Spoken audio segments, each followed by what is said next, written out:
Hey everybody. Yeah, my phone doesn't take very much. It doesn't have a lot of room in it. So when I was videoing, sorry, when I was videoing yesterday, I had to stop, and then it was just got late. I had to.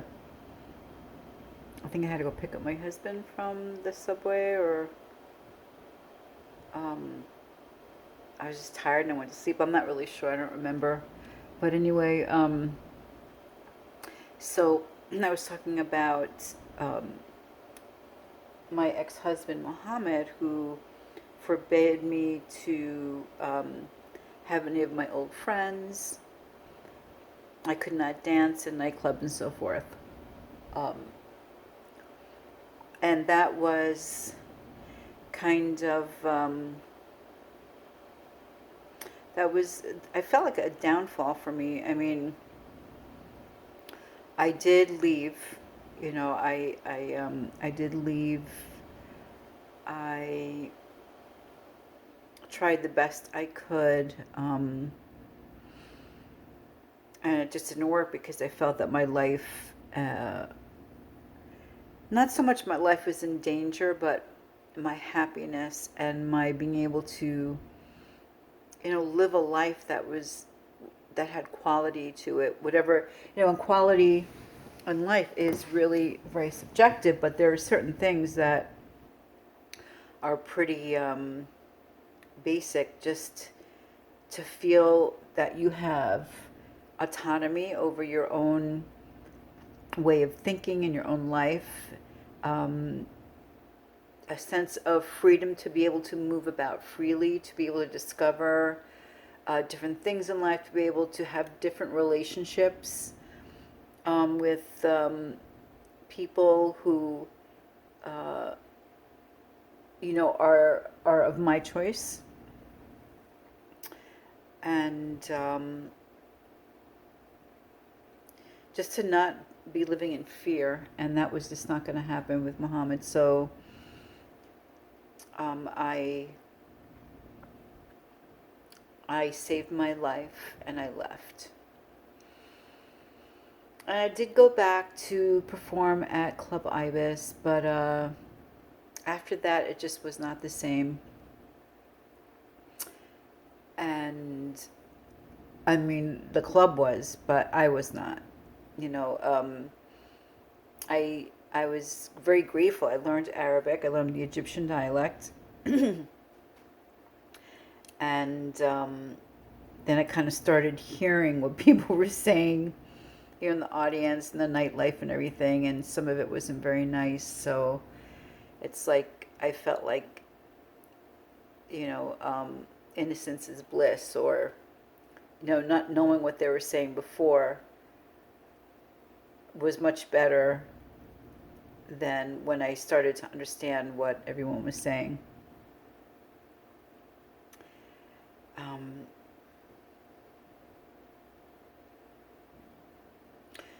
so, as I was going through my divorce with Muhammad,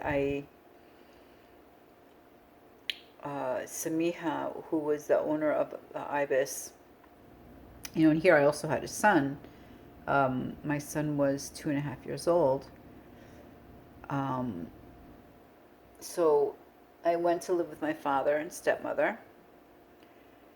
Not quite going in from the frying pan or the fire into the frying pan. It was not that bad, but it was, they definitely helped me a lot. I did perform a lot, actually, and, but it was at night. My son was already asleep, and, with his grandma and grandpa there. Um, Sorry, it's getting a little hard to hold up. Um, oh my God, I'm such a horrible speaker. I'm like, I guess, I'll get better by doing this. So, the point I'm trying to make is that I had gone through this very difficult marriage, very difficult relationship, abusive and voluntary. That's important for me to say. And as soon as I left this marriage, I immediately went into therapy. I needed it. Why would I even enter into a marriage like this? Why would I, do that? So I worked pretty hard with my therapist on just healing and finding out where, I needed to take responsibility for myself. Um, and, it's a funny thing because it seems so unfair to me at the time that, my childhood, which was quite abusive, really traumatized me. And now I'm the one that had to work so hard on getting better. I had to go through all this pain, had to spend all this money, and I had to deal with all these character defects that made me feel horrible about myself, but basically they were a result of all this trauma that manifested into acting out. And, it seemed like such an unfair thing. But in the years to come, once I started having acceptance that, yes, all this stuff happened to me, and the people who did it, who were supposed to be taking care of me, they can't fix me. Even if they wanted to, they would not be able to help me do the deep work I needed to do to get healthier. That's something I had to do. And I did. I faced a lot of very difficult times. I faced times where it just got so bad that I developed agoraphobia. I had derealization. So agoraphobia, the psychiatrist that I went to see explained to me, and I read a lot about it, about being, I was afraid to go out. I was afraid to be in big open spaces. It just felt like so open, and it's almost like when somebody is sleeping with a light blanket and they feel very anxious because they don't feel that they're being held down, and they have a weighted blanket that helps to decrease a lot of anxiety for people. So that's almost how it was, like an invisible blanket on me that just didn't make me feel safe. It didn't make me feel held down. And, planted firmly on the earth. I couldn't drive. I had to stop driving because I felt so afraid that something inside me would involuntarily just, you know, move my car in front of like the oncoming traffic or a big truck, and then I would just, I would die. I had a really hard time being on the trains. Again, I felt like something inside me would push me onto the tracks. Um, oh my God. I am just so grateful that I survived all that. Um, I had to go, to the hospital twice because the anxiety got so bad that I just couldn't handle it. I really, really felt like I was going to go crazy, whatever that means, and I had this great book that I was reading on, I think it's the Panic or Anxiety and Panic Workbook or something like that. Um, and it explains so much. I'll definitely in another video. I'll definitely get the book and I'll tell you what it is, and I'll put a link to it. It helped me so much to know that you can't go crazy. I mean, if you have anxiety and so forth, it doesn't. You're not going to die. You're not going to die. And that's how I felt, like I was always like going to die. My heartbeat would be racing. I would hyperventilate. I would just feel like, that sense of doom, panic. And I worked really, really hard on myself to get better. And really a big change came. So anyway, so then I remarried. And wound up marrying another aspect of my father. So with Muhammad, I married the angry part, but enigmatic and talented and all that stuff.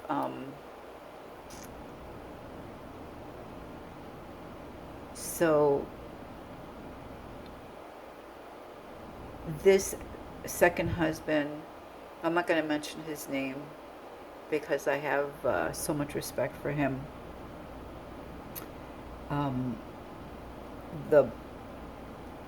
His part was the being inappropriate, sexually inappropriate, and just not knowing, like not having any screen. And oh my God, it was very, very difficult. But I was with him for 12 years. And there was, a lot of cheating on my part and his part.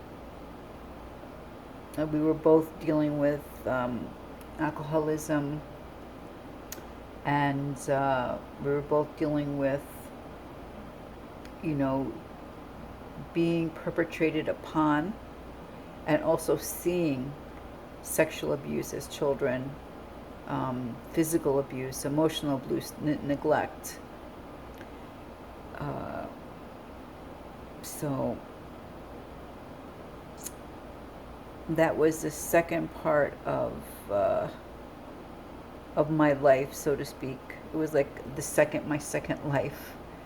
And at that time, in those years, I did do a lot of performing. I actually put on 2 shows of my own, which was really, really cool.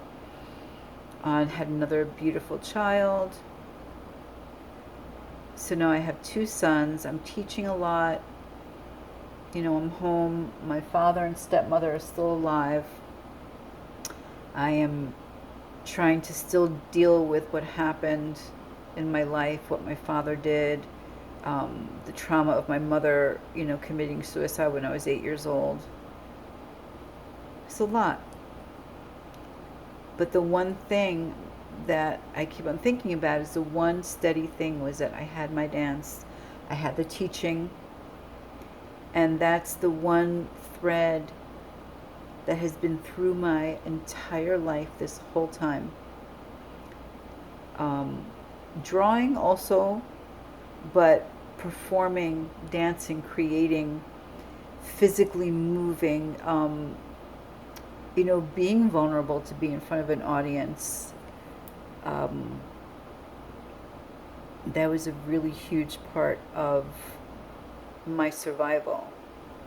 But really surviving, I guess after a while, wasn't enough. I wanted to thrive, and that's when, I really had to get serious about my mental health. So I'm going to leave you guys now. There, since I was married to my second husband for 12 years, there's a lot going on in that time. So basically, I have a baby. I'm dealing with my crap. I'm dealing with his stuff, his drinking, his addiction, and I believe that God has us right where He wants us to learn what we need to learn, and we will continue to repeat it until we get it right. Okay, so I will definitely be back here, if not tonight, tomorrow. Peace.